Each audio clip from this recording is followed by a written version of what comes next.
If you're looking for an ultra budget gaming PC build, you found the right video. Today I will show you $500 PC build that will be actually pretty decent at 1080p, so if you're thinking of building your first PC and you're working on a tight budget, this video is going to be great, and it's really important for you to watch the whole thing because I will be discussing some topics that are important for gamers, especially gamers that are on a budget. And before starting, I want to say that it's worth considering buying the Xbox Series S, since you can play even at 1440p next gen games. So if you really want a gaming PC, that's totally fine. This video is going to be about that, but if you're open-minded and maybe you want to play next gen games or you want to play AAA titles, an Xbox Series S at around $300 is worth considering. Without further ado, let's start. For the CPU, I went with the i3-10100F, of course, at $70. It's a no-brainer, and this CPU at this price point has no competition at all. This is a 4-core, 8-threads processor, so don't expect to play AAA titles at ultra settings,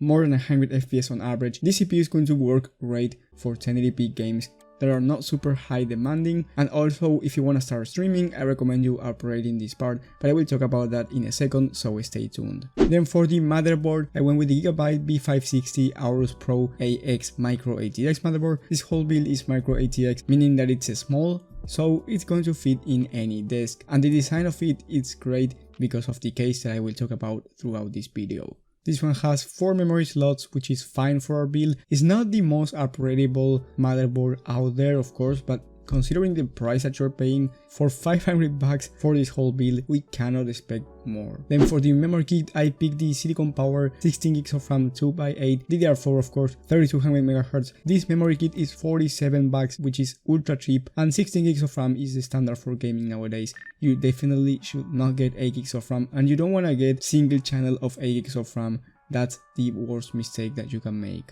Then for the storage, I picked the Crucial P2 500GB of M.2 SSD.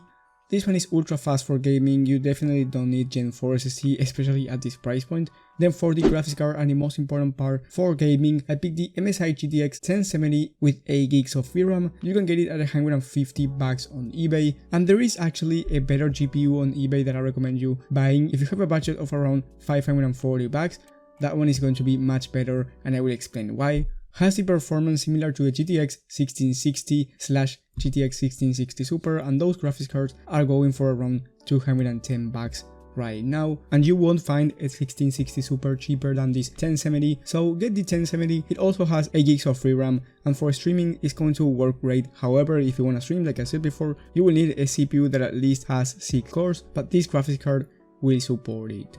Then for the case, I went with the Thermaltake B150. This one is only $61. It has a front mesh panel, already has 3 fans installed. You cannot beat it for the price. It's going to have great airflow, and the fact that it already comes with 3 RGB fans for an affordable price, it's a no-brainer. And then for the power supply, we have the EVGA BQ 600W 80+ bronze certified power supply. Now you can go ahead and buy a 500W one, but this one I believe is a C tier on the PSU list, so be aware of power supplies at this price point. C tier is just fine for this build, and you won't have any issues with this power supply. Now the total price, it's a little bit over budget at $504. However, if you can spend a little extra, I will explain to you my recommended upgrades worth of $124 at the end, but I will start with the GPU. I recommend you upgrading the GTX 1070 to the RX 5600 XT, going at around $180 on eBay. Remember, you will have all the links down below in the description for these components and the GPUs as well.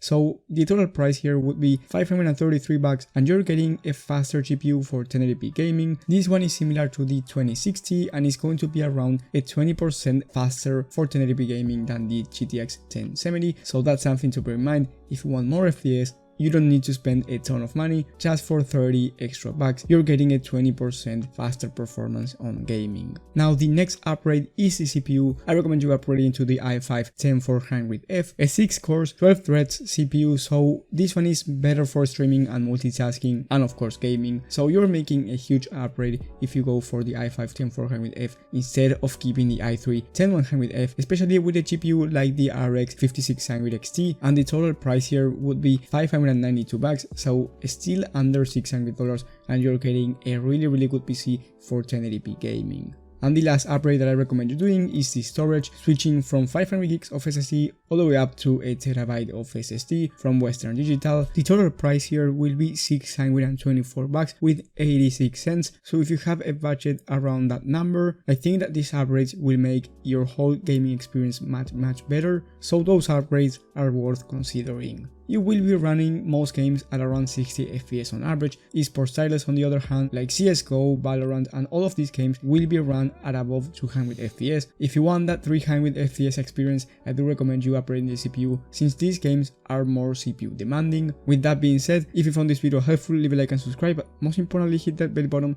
so you get notified when I upload this type of content, and there are a bunch of new offers coming this month, so you really want to stay tuned for those type of deals because I will be discussing all of them on this channel. And if you're looking for a Prebuilt PC, I've made a video about the best Prebuilt PCs of the month of September, and you will have it in the top right of the screen, so it's really important for you to watch that video if you're looking for a Prebuilt PC instead of a PC build. Thank you guys for watching, thank you for your support, and I will see you on the next one.